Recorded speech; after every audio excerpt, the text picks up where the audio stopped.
Well, good morning and welcome to Corona Fits here in Blackstone, Virginia, the center of the world, but then you too are at the center of the world. I'll get around to explaining that sometime. The title of this talk is Corona, the End of the Rebellion. The End of the Rebellion. So this is kind of a theme that I've been writing on and working with for quite some time. So, what is the rebellion?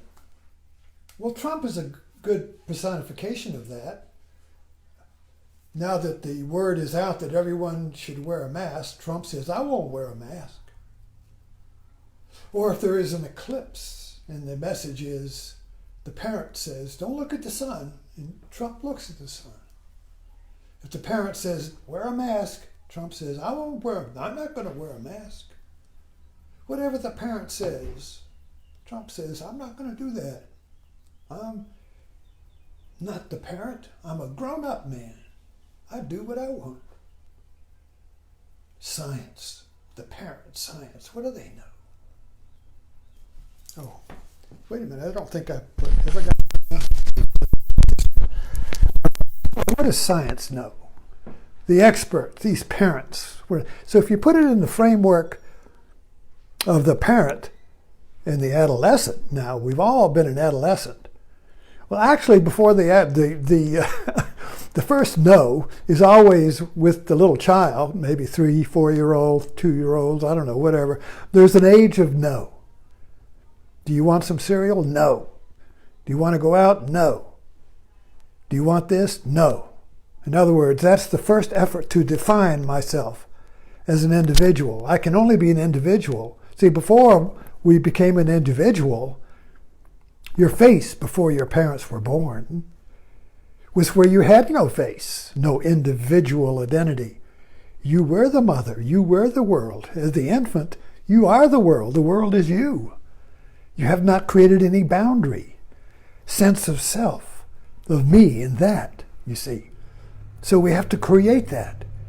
But the first step in it is finally figuring out that I'm not that. I'm not the mother. I'm not that nipple. I'm not this. Who am I, you see? So there is a creation of creating consciousness here. Creating consciousness of a separate sense of self that we all go through. And there are stages that have been mapped out, you see. So these stages kind of like become metaphorical when we are already individuals, but we're still going through the stages. So, the subject is so large, let's just look at the 50s. The 50s. This was a monolithic age of identity with the culture as a parent.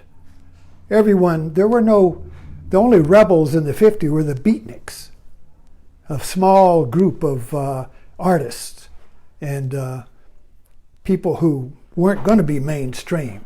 They were outside of the mainstream. Everyone else was conforming to the mainstream. And then the 60s came, and a whole generation became the beatniks. A whole generation said, we're not the parent. We're not the mainstream. The daddy wants us to go to war. I don't want to go to war.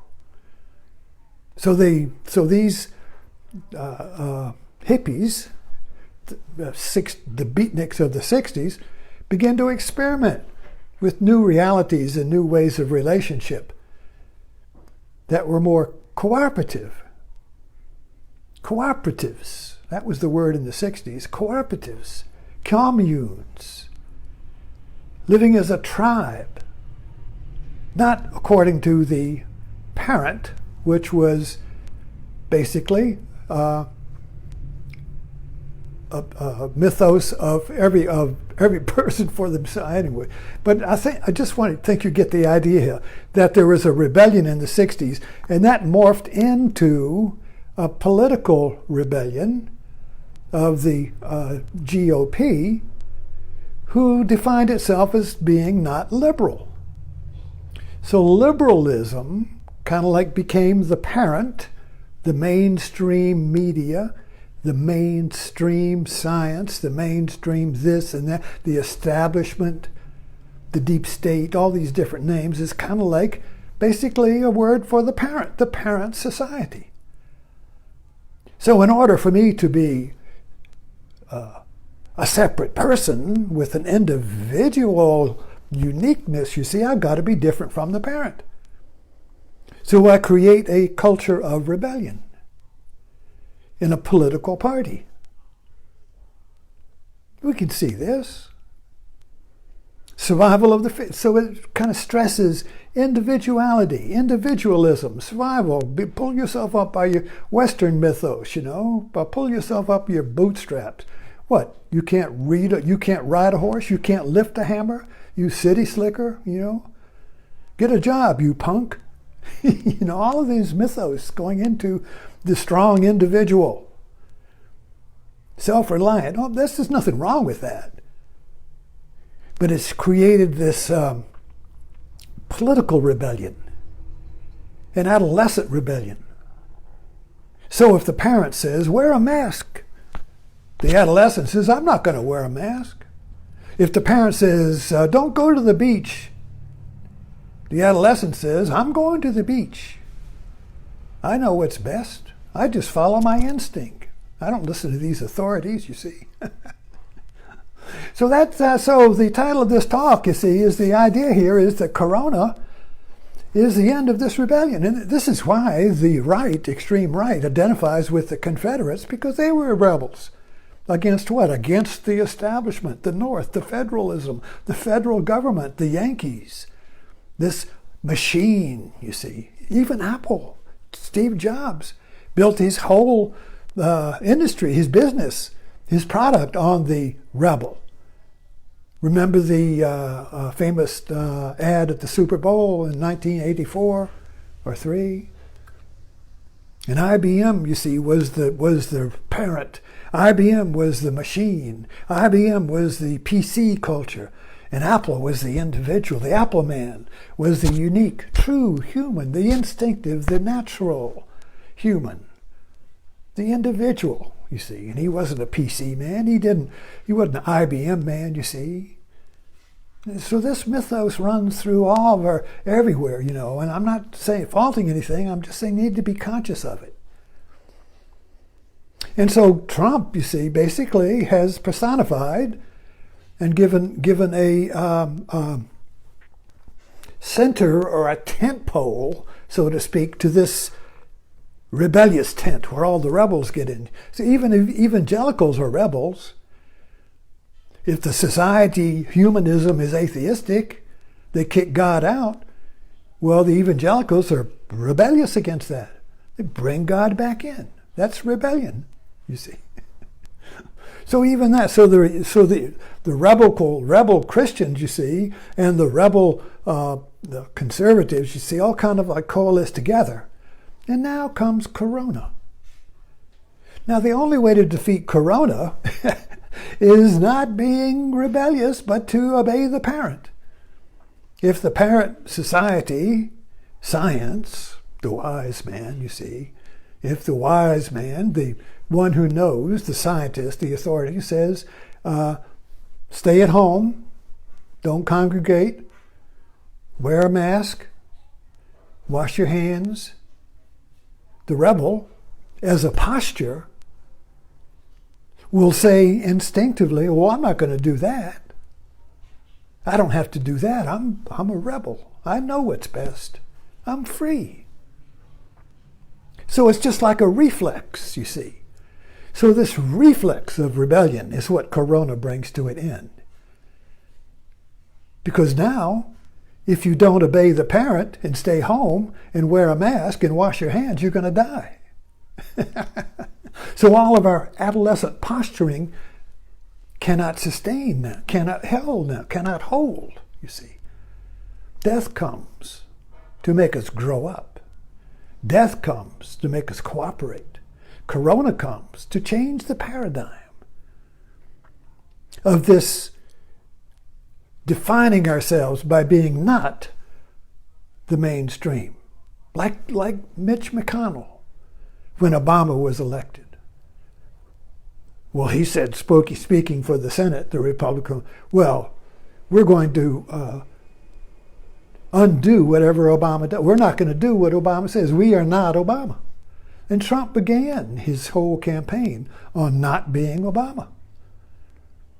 Obama was illegitimate, a fake, a fraud, inauthentic, un-American, a Muslim.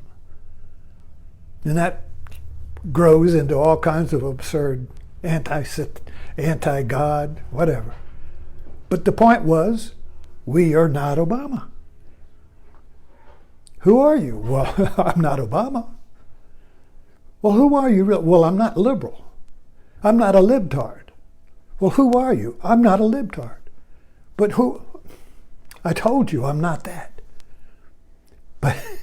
But when you define yourself as being not the parent, you are totally dependent upon the parent. You haven't rebelled against anything. You've just rebelled against the womb, in the womb of the made culture. You're not creating an alternate culture like the hippies did in the 60s for a while. They experimented with alternate ways of society. A commune is an alternate way of society. A tribal society. You see, it didn't hold. The 70s came in. The whole thing shifted. It degenerated in the 70s because the society couldn't hold that kind of true rebellion. So it became political rebellion, faux rebellion, fake rebellion, you see. So this is coming to an end because now we stay alive by cooperating, by listening to the scientist, by listening to the parent. Because the instinct of the political rebellion is not true instinct. It's reactive instinct.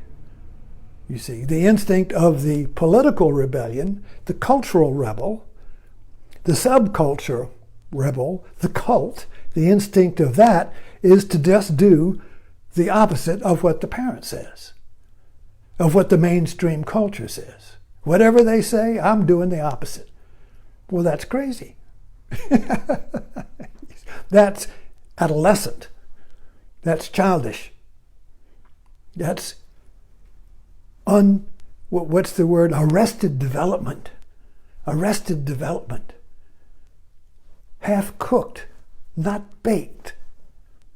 You see, that's a dependent independence, a dependent rebellion.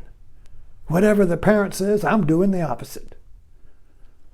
Anyway, Corona comes to end that. We can watch it happening before our eyes. The government finally says, the parent, you see, wear a mask.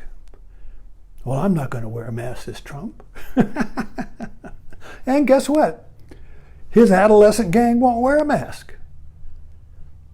If whatever the parents see, this is the conflict of Trump. This is the agony of Trump. This is the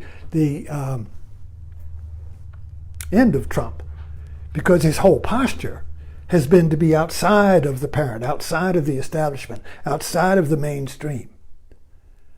You see, the man who comes from the outside, beyond the pale, the Western hero, the true man, you see, who's not corrupted by civilization, who's grown up, mature, you see, instinctive man.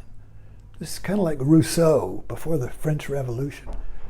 This whole Tarzan, you see, was not corrupted by civilization. Grew up in the jungle, so he was a natural man.